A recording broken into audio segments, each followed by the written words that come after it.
1509 1529 வரை ஆட்சி செய்த விஜயநகர பேரரசின் பேரரசர் கிருஷ்ணதேவராயர் துளுவ வம்சத்தின் மூன்றாவது ஆட்சியாளராக இருந்த இவர் டெல்லி சுல்தானகத்தின் வீழ்ச்சிக்கு பின்னர் இந்தியாவில் மிகப்பெரிய சாம்ராஜ்யத்தை கொண்டிருந்தார். அவர் துருக்கிய வில்லாளர்களை பயன்படுத்துவதற்கும் பெயர் பெற்றவர். பேரரசின் உச்சத்தில் தலைமை வகிக்கும் அவர் பல இந்தியர்களால் ஒரு சின்னமாக கருதப்படுகிறார். கிருஷ்ணதேவராயர் கன்னட ராஜ்ய ராமரமணா லிட் கன்னடு பேரரசின் இறைவன், ஆந்திர போஜா, தெலுங்கு இலக்கியத்திற்கான போஜா மற்றும் மூருராயரா காந்தா லிட் 3 மன்னர்களின் ராஜா பட்டங்களை பெற்றார். பியாப்பூர், கோல்கொண்டா, பஹமனி சுல்தானேட் மற்றும் ஒடிசாவின் கயபதிகள் ஆகியோரை தோற்கடித்து இந்தியாவின் தீபகற்பத்தின் ஆதிக்க ஆட்சியாளரானார். மேலும் இந்தியாவின் மிக சக்தி வாய்ந்த இந்து ஆட்சியாளர்களில் ஒருவராக இருந்தார். உண்மையில் முகலாய பேரரசர் பாபர் வட இந்தியாவின் ஆற்றல் மிகுவர்களை கையில் எடுத்துக் கொண்டிருந்த போது கிருஷ்ணதேவராயர் மிகவும் சக்தி வாய்ந்தவராக மதிப்பிடப்பட்டார் மற்றும் துணைக்கண்டத்தில் மிக விரிவான பேரரசை கொண்டிருந்தார். போர்த்துகீசிய பயணிகளான டொமிங்கோ பேஸ் மற்றும் பெர்னாவோ நுனிஸ் ஆகியோரும் அவரது ஆட்சி காலத்தில் விஜயநகர சாம்ராஜ்யத்திற்கு விஜயம் செய்தனர். பயண குறிப்புகள்: ராஜா ஒரு திறமையான நிர்வாகி மட்டுமல்ல, ஒரு சிறந்த ஜெனரலும் கூட. போரில் முன்னணியில் இருந்து வழிநடத்தியது மற்றும் காயமடைந்தவர்களுக்கு சென்றது. தென்னிந்திய கவிஞர் முகுத்திம்ன அவரை துருக்கியர்களை அழிப்பவர் என்று புகழ்ந்தார். கிருஷ்ணதேவராயா பிரதம மந்திரி திம்மருசுவிடம் பயனடைந்தார். அவர் பேரரசரால் தந்தை நபராக கருதப்பட்டு அவரது முடிசூட்டுக்கு காரணமாக இருந்தார். கிருஷ்ணதேவராயா சலுவ நரசிம்ம தேவராயாவின் கீழ் இராணுவ தளபதியாக இருந்த துளுவ நரராசன் நாயக்காவின் மகன் ஆவார். பின்னர் பேரரசு அதன் சிதைவை தடுக்க கட்டுப்பாட்டை கைப்பற்றி விஜயநகரத்தை ஆண்ட மூன்றாவது இந்து வம்சத்தின் துளுவ வம்சத்தின் நிறுவனர் ஆனார். கிருஷ்ணதேவராயரின் ஆட்சி விஜயநகர வரலாற்றில் இராணுவ வெற்றியின் ஒரு காலத்தை குறிக்கிறது. சில சமயங்களில் மன்னர் போர் திட்டங்களை திடீரென மாற்றி தோல்வியுற்ற போரை வெற்றியாக மாற்றுவதாக அறியப்பட்டார். தோல்வியுற்ற சரிபார்ப்பு அவரது ஆட்சியின் முதல் தசாப்தம் நீண்ட முற்றுகைகள், வெற்றிகள், கிளர்ச்சிகள் மற்றும் வெற்றிகளில் ஒன்றாகும். சரிபார்ப்பு தோல்வியுற்றது. அவரது முக்கிய எதிரிகள் பஹாமனி சுல்தான்கள். அவர்கள் 5 சிறிய ராயங்களாக பிரிக்கப்பட்டிருந்தாலும் தொடர்ந்து அச்சுறுத்தலாகவே இருந்தனர். ஒடிசாவின் கயபதிகள் சலுவ நரசிம்மதேவராயா மற்றும் போர்த்துகீசியர்களின் ஆட்சியில் இருந்து தொடர்ந்து மோதலில் ஈடுபட்டனர். கடல் வர்த்தகத்தின் பெரும்பகுதியை கட்டுப்படுத்தும் ஒரு உயரும் கடல் சக்தி. விஜயநகர் நகரங்கள் மற்றும் கிராமங்களை தெற்கான சுல்தான்கள் நடத்திய சோதனை மற்றும் கொள்ளை தோற்றற்பான வருடாந்திர விவகாரம் ராயாவின் ஆட்சியின் போது முடிவுக்கு வந்தது. 1509 ஆம் ஆண்டில் கிருஷ்ணதேவராயரின் படைகள் திவானியில் பியாப்பூரை சேர்ந்த சுல்தான் சம்சுதீன் யாபர் கானுடன் மோதின. சுல்தான் மஹமூத் பலத்த காயமடைந்து தோற்கடிக்கப்பட்டார். யூசுப் ஆதில் கான் கொல்லப்பட்டார் மற்றும் ரைசூர் தோவா இணைக்கப்பட்டார். வெற்றியை பயன்படுத்தி ராயர் மீண்டும் பித்தர், குல்பர்கா மற்றும் பியாப்பூர் ஆகியவற்றை விஜயநகரில் இணைத்து சுல்தான் மஹமூத்தை விடுவித்து அவரை உண்மையான ஆட்சியாளராக்கிய போது யவன இராச்சியத்தை நிறுவுபவர் என்று பட்டத்தை பெற்றார். கோல்கொண்டாவின் சுல்தான் குலி குதுப் ஷா ஸ்ரீ கிருஷ்ணதேவராய பிரதமராக இருந்த திம்மருசுவால் தோற்கடிக்கப்பட்டார். நிலப்பிரிவுகளுடன் போர் அவர் தரணிகோட்டா கம்மாஸ் போன்ற பல உள்ளூர் ஆட்சியாளர்களையும் கயபதிகளின் நிலப்பிரிவுத்துவ ஆட்சியாளர்களாக இருந்த சான்று தேவை மற்றும் கிளர்ச்சியடைந்த உமட்டூர் தலைவர்களையும் தோற்கடித்தார். கிருஷ்ணதேவராயர் கோதாவரி ஆற்றை தாண்டி தள்ளப்பட்டார். கலிங்காவுடன் போர் ஒடிசாவின் கயபதிகள் ஆந்திர பிராந்தியமான ஒடிசாவை உள்ளடக்கிய ஒரு பரந்த நிலத்தை ஆண்டனர். உமத்தூரில் கிருஷ்ணதேவராயாவின் வெற்றி கயபதி ராஜ பிரதாபருத்ரா தேவாவின் கட்டுப்பாட்டில் இருந்த கடலோர ஆந்திர பிராந்தியத்திற்கு தனது பிரச்சாரத்தை கொண்டு செல்ல தேவையான உத்வேகத்தை அளித்தது. விஜயநகர் இராணுவம் 1512 உதயகிரி கோட்டையை முற்றுகையிட்டது. கயபதி இராணுவம் பட்டினியால் சிதைவதற்கு ஒரு வருடம் முன்னதாக இந்த பிரச்சாரம் நீடித்தது. கிருஷ்ணதேவராயா தனது மனைவிகளான திருமலாதேவி மற்றும் சின்னாமாதேவி ஆகியோருடன் திருப்பதியில் பிரார்த்தனை செய்தார். கயபதி இராணுவம் பின்னர் கொண்ட வீதுவில் சந்திக்கப்பட்டது. அங்கு விஜயநகர படைகள் சில மாதங்கள் முற்றுகையை நிறுவிய பின்னர் பலத்த உயிரிழப்புகளால் பின்வாங்க தொடங்கின. பின்னர் திம்மருசு கோட்டையின் பாதுகாப்பற்ற கிழக்கு வாசலுக்கு ஒரு ரகசிய நுழைவாயிலை கண்டுபிடித்தபோது ஒரு இரவு தாக்குதலை தொடங்கினார். இது கோட்டையை கைப்பற்றியது மற்றும் கயபதி பேரரசர் பிரதாபருத்ரா தேவாவின் மகன் இளவரசர் வீரபத்ராவின் சிறைவாசத்துடன் உச்சக்கட்டத்தை அடைந்தது. சலுவா திம்மருசு அதன் பிறகு கொண்ட வீடு ஆளுநர் கிருஷ்ண தேவராயர் கலிங்கத்தின் மீது படையெடுக்க திட்டமிட்டார்.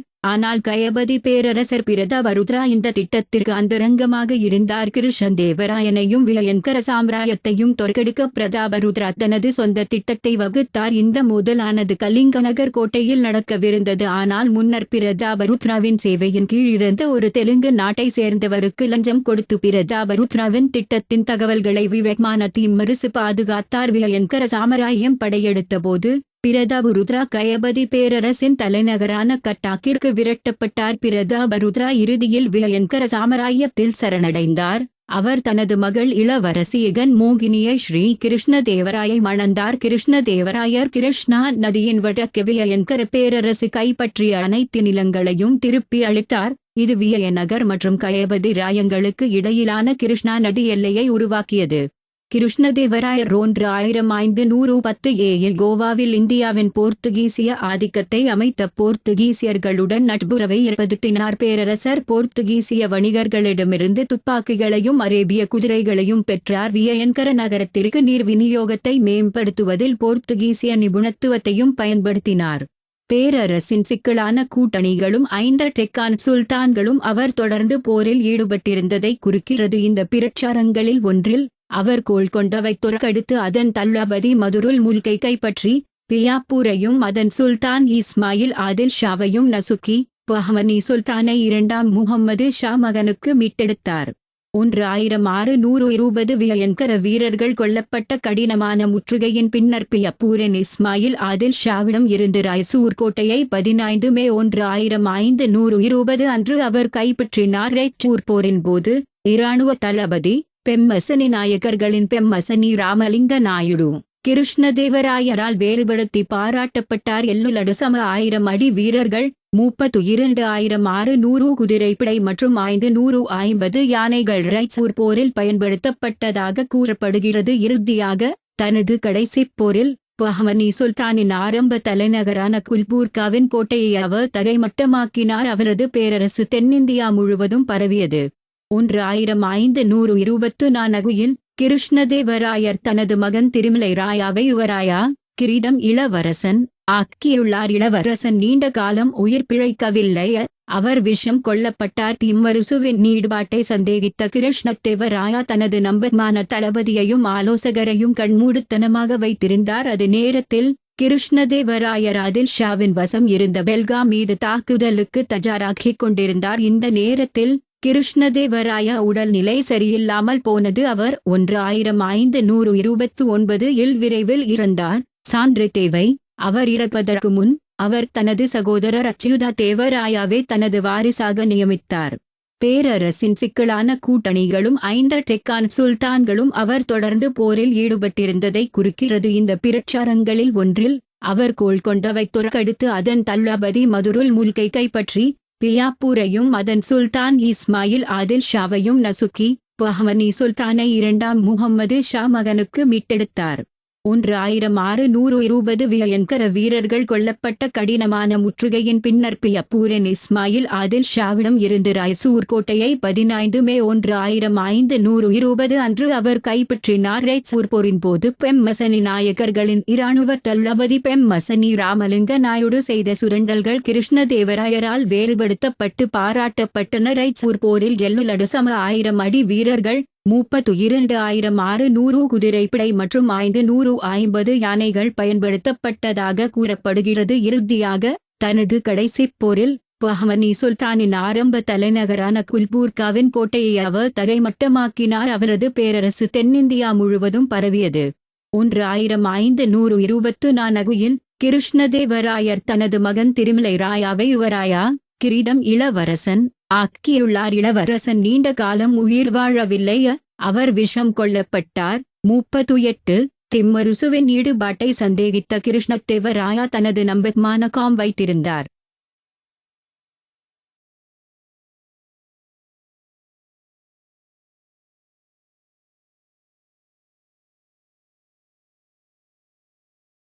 ஒன்று 1524 கிருஷ்ணதேவராயர் தனது மகன் திருமலை ராயாவை யுவராயா கிரீடம் இளவரசன் ஆக்கியுள்ளார். இளவரசன் நீண்ட காலம் உயிர் பிழைக்கவில்லை.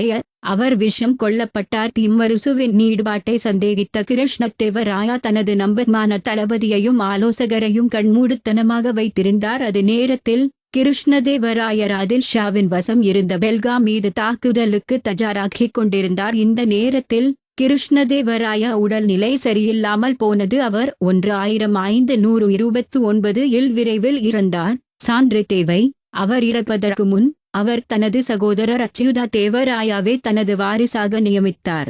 உள்விவகாரங்கள். அவரது ஆட்சி காலத்தில் அவர் தனது அமைச்சர்கள் மீது கடுமையான கட்டுப்பாட்டை கொண்டிருந்தார்.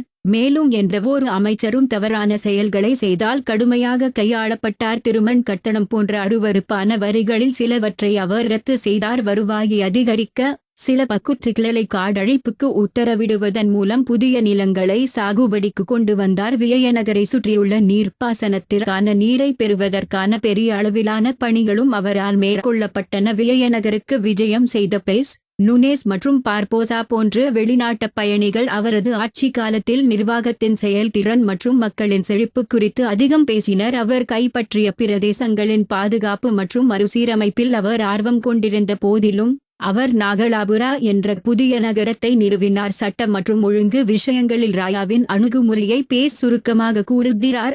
ராஜா கொலை செய்வதன் மூலம் சட்டத்தை பராமரிக்கிறார். சொத்துக்களுக்கு எதிரான குற்றங்கள் ஸ்திரத்தன்மையை நிலைநிறுத்துவதற்காக வடிவமைக்கப்பட்டவை மற்றும் கொலைக்கு ஒரு கால் மற்றும் கையை வெட்டுவது முதல் திருட்டு மற்றும் கொலைக்கு தலை துண்டிக்கப்படுதல் வரை சண்டையின் விளைவாக நிகழும் சம்பவங்கள். தவிர விஜயநகரின் அளவை மலைகளால் மறைக்கப்பட்டதால் பேசால் மதிப்பிட முடியவில்லை.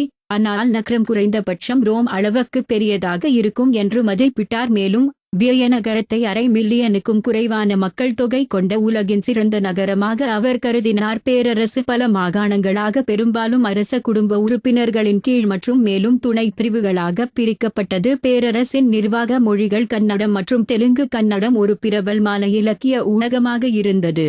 கிருஷ்ணதேவராயரின் ஆதரவின் கீழ் உச்சத்தை அடைந்தது. பேரரசின் நிர்வாகம் அவரது அமுத்த மால்யடாவில் சுட்டிக்காட்டப்பட்ட வழிகளில் கொண்டு செல்லப்பட்டது. மன்னர் எப்போதும் தர்மத்தை நோக்கி ஆட்சி செய்ய வேண்டும் என்று அவர் கருதினார். பேரரசு முழுவதிலும் அவர் மேற்கொண்ட விரிவான வருடாந்திர சுற்றுப்பயணங்களால் மக்களின் நலன் குறித்த அக்கறை போதுமானதாக நிரூபிக்கப்பட்டுள்ளது.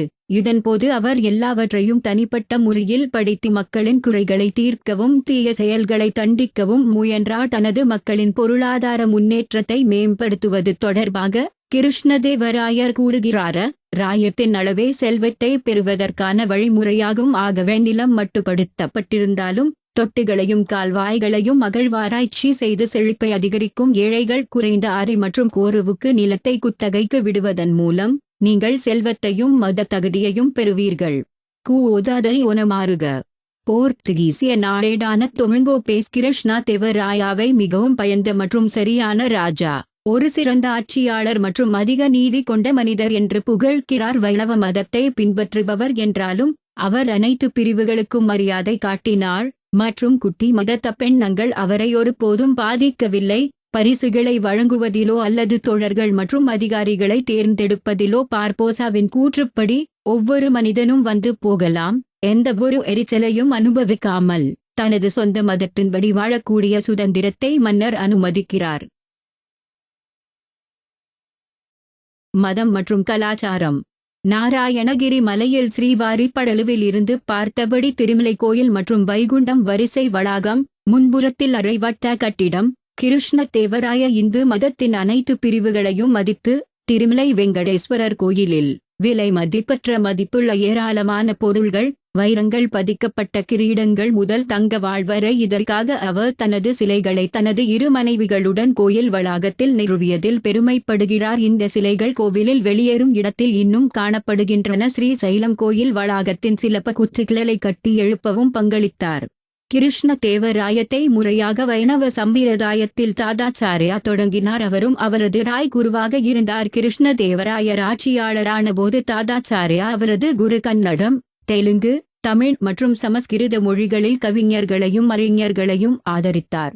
மனைவிகள் சின்னாதேவி கிருஷ்ணதேவராயரின் 2வது மற்றும் இளைய ராணியாக சின்னதேவி இருந்தார். கூர்க்கு பிரதேசத்தை சேர்ந்த இளையவர்மா மற்றும் ராணி சண்டிககுமாரி ஆகியோரின் மகள் சின்னதேவிக்கு வெங்கலம்பா என்ற மகள் இருந்தாள். திருமலை தேவி. முக்கிய கட்டுரை. திருமலை தேவி